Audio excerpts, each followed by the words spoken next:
5 seconds. 4, 3, 2, 1. Stop pulsating.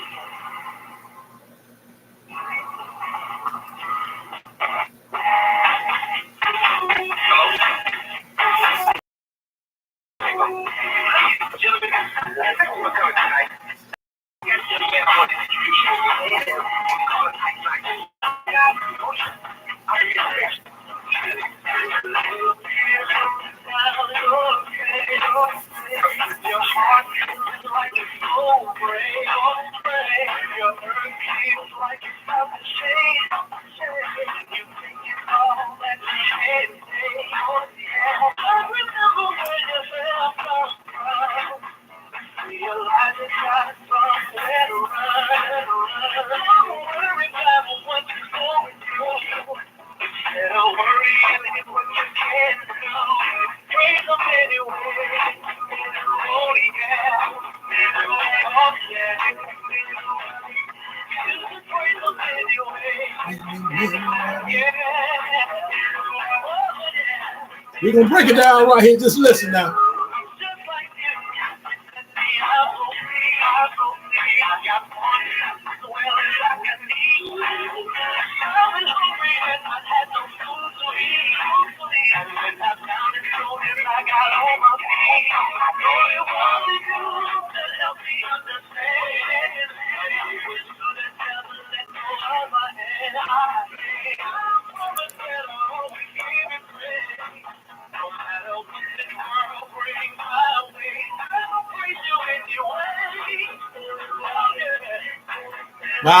My, in the middle of I'm Dr. Lorenzo D. Smith, the host of Talking Real to You Prime Time.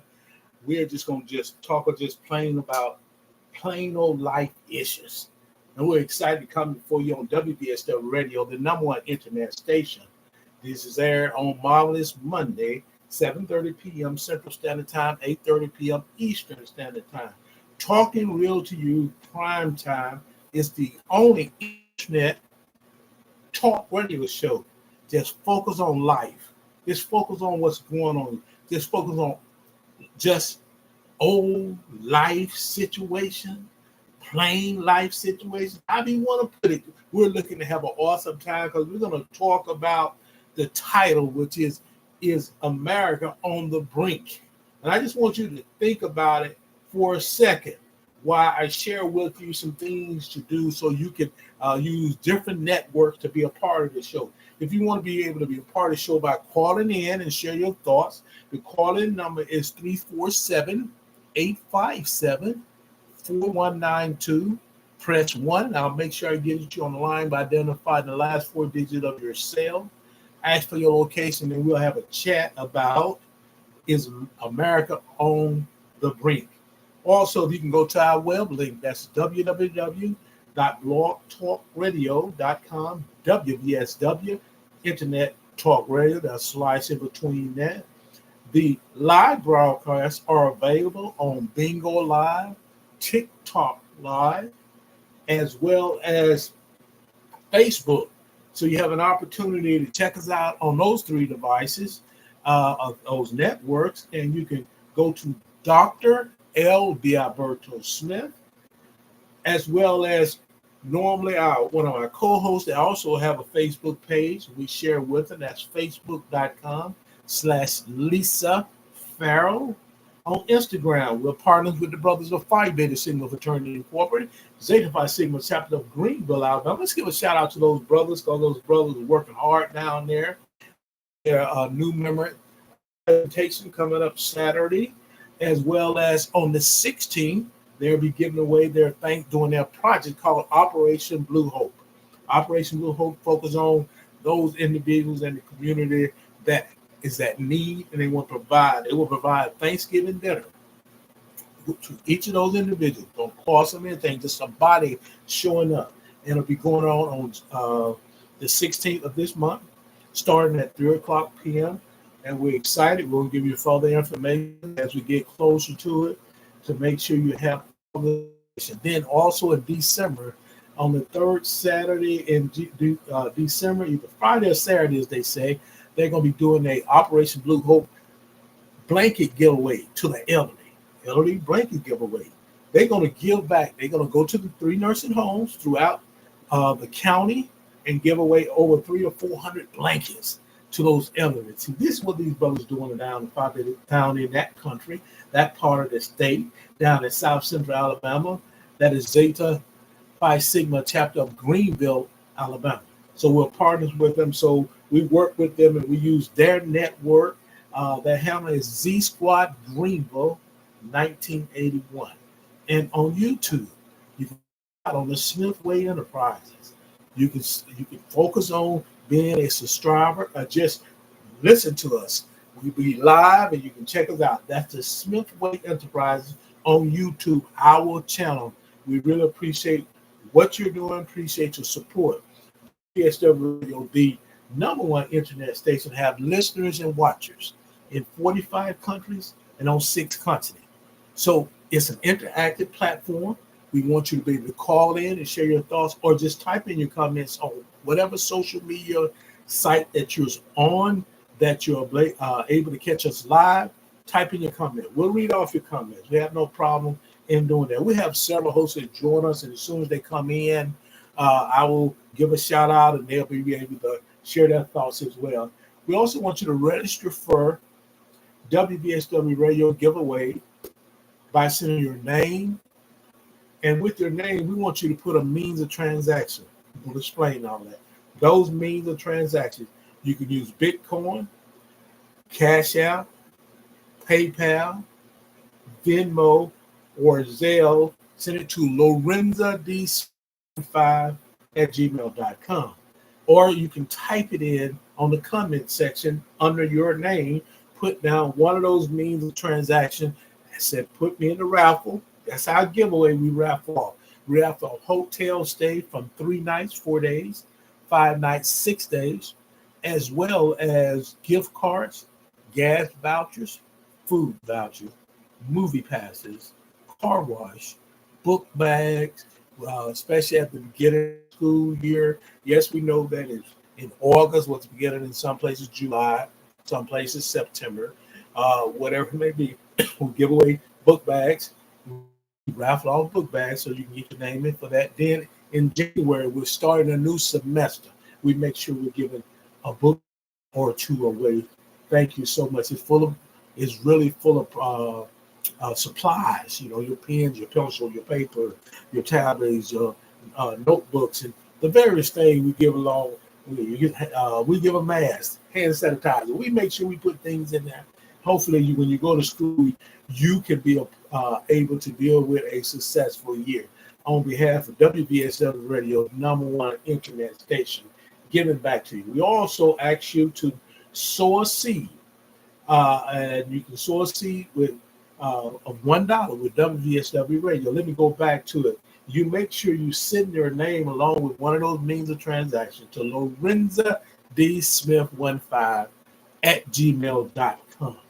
So a seed of $1, as I said, with WVSW Radio station by Cash App $1, $2 LORENZA D as in David SMITH. That's Lorenza D. Smith. And on PayPal, you have at Lorenza D. Smith 15@gmail.com. And if you want to use Bitcoin, it's the same as what I just mentioned. Lorenza D. Smith 15@gmail.com. Title is America on the Brink. And we want to truly talk about that tonight because we got a lot going on. Tomorrow is a very important day. You may look over my shoulder, you may see Project Protect Our Vote. The idea is to protect our vote, but the only way you can protect your vote is using your vote. Make sure you're at the polls tomorrow. If you haven't already early voted, you haven't been absentee, make sure you're there in the flesh. If you don't show up, you have nothing to complain about if it ain't the way you want it to be. But we're at a brink where we need to make some serious decisions. And when you're voting, vote with something in mind that makes you feel comfortable. Don't vote just because others said vote their way. Don't use identity politics. Don't use things that don't help you. Vote with your heart. saying, how can I keep my family safe? How can I keep my family from starving? How can I keep my family warm? The winter is coming. This is what you need to make sure you have your mind. How can I put gas in my car so I can go to work? These are the kind of things you think about when you go to the poll. Think about what's best for you and in your family. If you your choice, I'm for 100%. Your vote protected because you'll make the decision to use your vote accordingly. Is America on the brink? And that's the title. We have one of our co-hosts joining us right now. I want to thank you so much, co-host, and I'm going to introduce her. This young lady has been with us probably about 5 of the 7 years that we've been in existence. And again, she started off as a calling in to our sports talk show. And she would get there and she knew a lot of sports and she was going back and forth with some of the individuals, meaning sharing her thoughts, not to the point where she just come on sharing her thoughts about her neck of the wood. She's an alumnus of North Carolina Central University, those Eagles, the Black College national champion 2 years ago. Because last year was Florida A&M. We give a shout out to none other, my sister in the blue and white, an author, a former educator who still educates from day to day, a counselor, just a person that loves people because her career required her to be around people. She's a people person. She's a member of Zeta Phi Beta Sorority Incorporated. We want to give a shout out to none other than Scarlett Harvey Black out of the great state of South Carolina. How you doing, Scarlett? I'm doing fine. Oh, that was a great introduction. Thank you. I had to look around and see I'm going to do you right. I'm going to do you right. I'm so glad to be with you tonight. Tomorrow is the day. Yes, ma'am. Yes, ma'am. And we want individuals to know that you have an opportunity to voice your opinion tomorrow. Going to hadn't already early voted, they hadn't already absentee a ballot and sent it in. You have an opportunity to cast your vote tomorrow. Once you do that, there's not much to complain about because you did your part. And do your part because every vote will count. Every vote is needed. Whatever way it goes, every vote is needed. So let's make sure we go to the polls. So Scotland, as we move forward, I have a couple of topics, but I'm going to kind of move it around tonight because I do want to get to some topics that we weren't able to get to previously in our last broadcast. And I kind of just added a couple of them because I seen some things that was occurring that it's important that we focus on. We started off, we finished up last, but we didn't complete it. We was talking about the electoral college, and I just put versus the popular vote. And that was something that was being shared during that process that we didn't have enough time. So instead of making it the second part of this segment, we're going to start off it first. Scarlett, we want to jump on that right quick so you can share the thought. You can share your thoughts and your point of view, and I will too as well. And any other callers who want to call in, as well as you type in your comments on each of the social media devices that we have or sites that we have available, because a lot of people don't understand it, and we want to make sure we can just share as much. We know we're not saying we got all the answers. We're just going to share our thoughts on it, and that's what we can do. Scarlett, we're going to start off with you. Well, we know that it was the electoral college was the concept or the idea that came forward with the Declaration of Independence in 1787. Yes. I think 87. I believe it's 87. Yes. In Philadelphia, and trying to get the signers of the Declaration to sign on to it. And of course, there were some Southern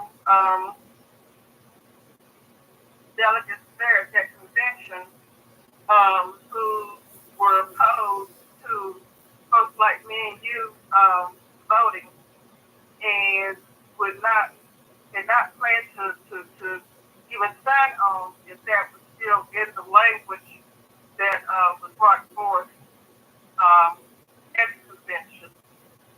And so that's how they kind of like a compromise between, or I guess not compromise, but to entice them to go ahead and, and be part of the signing of that document that we know today as our Declaration of Independence. Mm-hmm. But anyway, the way I understand it, each state is assigning electors based on the number of senators that they have and the number of people in their state in the House of Representatives. That's how they compose it. Mm-hmm. And there are 634 electors that are elected, 538, and the presidential nominee must receive 270. And that's what they're talking about now, why these swing states are so important. And right now we're concentrating on 7 swing states. Pennsylvania being the big enchilada that they keep going back and forth to. North Carolina is in place. They're taking a look at Arizona, Nevada, Michigan, Wisconsin. And I can't remember if Georgia is still in play or not, but Georgia, I think, is still in play too. Georgia, yes. So they're taking a look at these swing states to try to see who's going to get that 270. And last time, President Biden got to 306, and I think his opponent, Donald Trump, had 232, 36. And that's how he won. It was a narrow victory, but he won the electoral college. In terms of popular vote, that's our vote. I've early voted, I'm sure you have, and those who are going to vote tomorrow, we're casting our vote for who we would like to see win this presidential election. Of course, you got senators and those who have representatives down ballot races too. They're also very important. So that's the way I understood it. Basically, back during that time when they were trying to put the country together, because this is the beginning of our country, of our declaration, our laws, and what determines us as Americans is not under the rule of a king, like King George. This is what the fight was about. And as a way to appease some of those who they were trying to get to sign, that's how the electoral college was organized and born. And each state, each presidential nominee, or in their party, they choose the electors. Again, 2 senators, the members of the House of Representatives from those particular states. They choose the electors based on that mathematical, foundation. Yes. Mm-hmm. And just that, and you explained it pretty well. It's one of the things I want to share because, Scarlett, we both have our background in the history aspects of education to a sense, and I run across this a lot of time with especially college students, which sometimes it just make me scratch my head that they think the electoral college is a physical place. They truly think it. I'm just saying they're thinking. So somewhere down the line, they meet so in December, the electors come together in their state capital to do the certification, their part, and then it moves on to the governor. From there to the Congress, the House of Representatives in D.C. Exactly.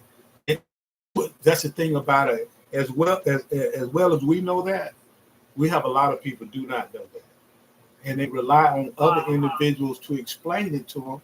And then you got to depend on who's explaining it to you in a manner that you not trying to write your own narrative. And that's why I brought it up, because I heard some young people say that. And these are some people that are in college. These are some people who are on a continuity academies. Academies. They are the ones that going to college, 4 years of college, and they're thinking that. So one of the things we're gonna have to do is continue to educate and not try to just put a narrative out there concerning. So understanding that it's not a physical place, and it's all about, as Scarlett has said, is the selection of a group of presidential electors. Each one of those president have electors that's been selected, and through the process, they get a chance every 4 years to cast their vote for the president and the vice president. So that's just that simple thought process is something really have to begin to focus. And Scarlett, I don't want to get into the thought process about history, but I do want to say a lot of times this goes back to individuals in opposition to focusing on history when they're in school, because they don't want to know all those dates. They don't want to be focused on charts. They don't want to be looking at graphs. They don't want to be doing that. And in the process, something is missed and leads them to get to an institution of higher learning and think it is a physical place. And I wanted to bring that up because I thought that was important. Back during our day, our day, you and I, our time in school, they taught civics. Yep. And that's what's like, man, I'm appalled. Yep. That's some of this misinformation, disinformation, and misinformation that has come out during this election cycle, which is going to be one of the most consequential elections in our lifetime. I always tell people I got more years behind me than I have in front of me. The young people who will be left with this legacy, either we will have a continuing democracy after tomorrow, or we will have an autocracy, dictatorship with a king. And that was the reason we fought the war, to not have a king, to not be part of England in that monarchy type structure. That was one of the reasons, big reason. So we could be independent, and we could have this experiment called America. So this is what we're dealing with. That they don't teach that in a lot of schools, because when you start tearing down your history, you're tearing down the curriculum, you're cutting classes that would benefit for us to know about our government. Because not only did I have to take civics when I was in high school, we also had world history we had to take, and also U.S. history. And that's how you learn about the structure of your government. And that's why when you talk about, they think, the electoral college is an actual building. You would find in these type of classes, you would learn how your government works, how many senators for each state, how many members of the House of Representatives are elected, and based on what and how. How does America's role fit in the world?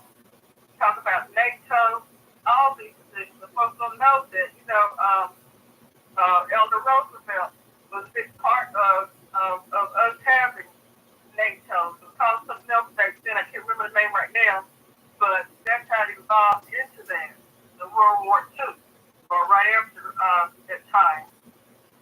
Exactly. So these are things that you would have if people could teach the things that, we learned when we were in school that they're not doing anymore. And then, you go to college, you take the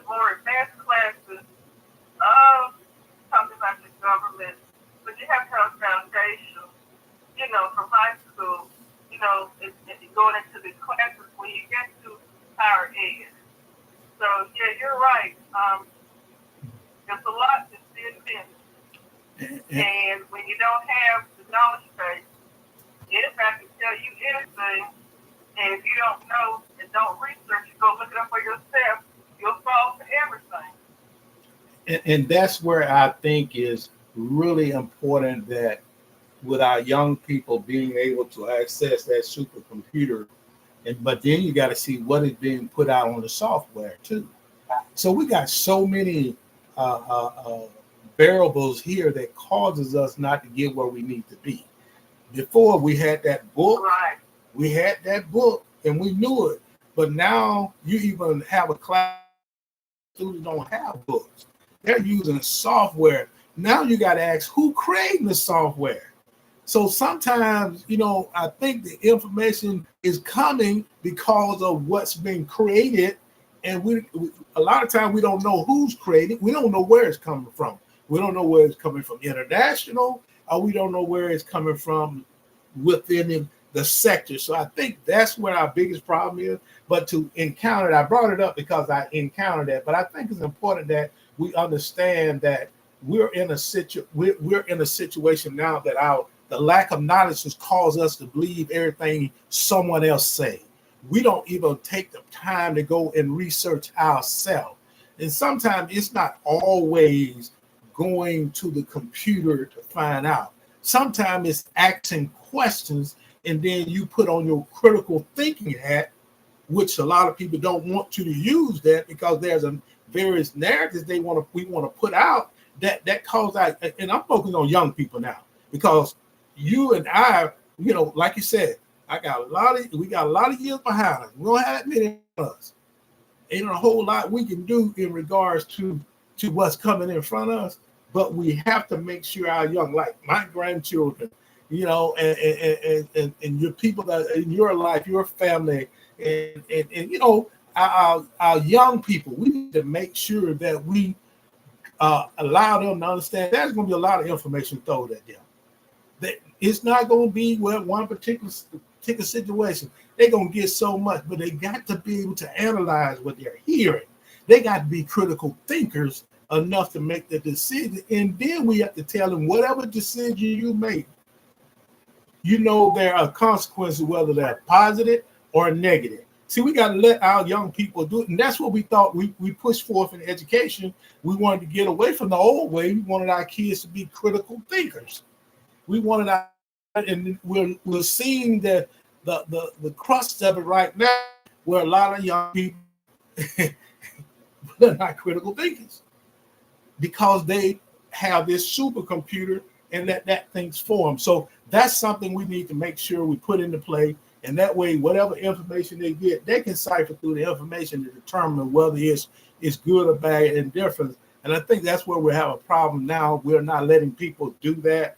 We want to write our own narrative that fits because the way we feel is not the way everybody else feels. And it's just never going to be a lot of these young people to do that. But before we move forward, I want to give a shout out to the sponsor. I have to make sure I give a shout out for our sponsor. We get to talking, and then we forget about giving our sponsors a chance to shout out and share what they got going with them. And we want to know what's happening with them. So, it's a pleasure to be here. I am Dr. Lorenzo D. Smith, and we have an awesome young lady that's here sharing sharing the truth. That's what it is. So truly want to give a shout out to Lena Payton Webb. Now she's Dr. Lena Blue Impression Publishing, LLC, a member of Zeta Phi Beta Sorority Incorporated. Also the 2024 Presidential Lifetime Achievement Award recipient. This is Blue Impressions Publishing, LLC. Share your inspiring story with the world? Look no further than Blue Impressions Publishing, the premier publishing company that specializes in creating meaningful and impactful books and journals.